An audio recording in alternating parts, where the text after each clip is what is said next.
দেখো বন্ধুরা, এই একটা বাস বানিয়েছে। বাসটার চাকাও লাগানো আছে। দেখে নাও, বাসটা অনেক কারুকার্য করা আছে। যে বানিয়েছে তাকে একটু পরে দেখাবো, আগে বাসটা দেখে নাও ভালো করে। এর দুটো চাকা আছে, এখানেও দুটো চাকা। এটা কিন্তু কোনো রিমোট কন্ট্রোলার নয়, শুধু সুইচ মারলে গাড়িটা কিন্তু যেমন বাস চলে তেমন এটা চলতে থাকবে, চলতে থাকবে, থামবে না। এই হচ্ছে তার সুইচ, আর এটা হচ্ছে লাইটিংয়ের সুইচ। তোমাদের সামনে আমি এক্ষুনি এটা চালিয়ে দেখাবো। কই বাসের যে ইঞ্জিনিয়ার, চলে এসো, দেখি তোমাকে সবাই দেখুক একটু।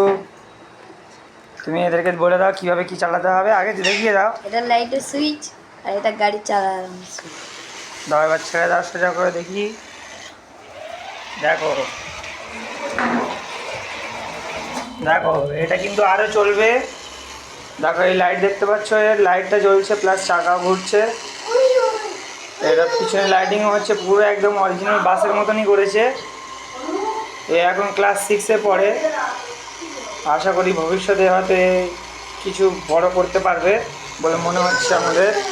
এরকম নতুন নতুন অনেক কিছুই বানায়, শুধু আমরা জানি না। কিন্তু আজকে আমি দেখলাম যে ভালো কিছু একটা তৈরি করেছে, সেটা যে তৈরি করা আবার একটা লাইটও আছে, যেটা স্যাটেলাইটের মতন কাজ করে, সেটা পরে দেখাবো। আজকে দেখে নাও, না এটা বন্ধ করো।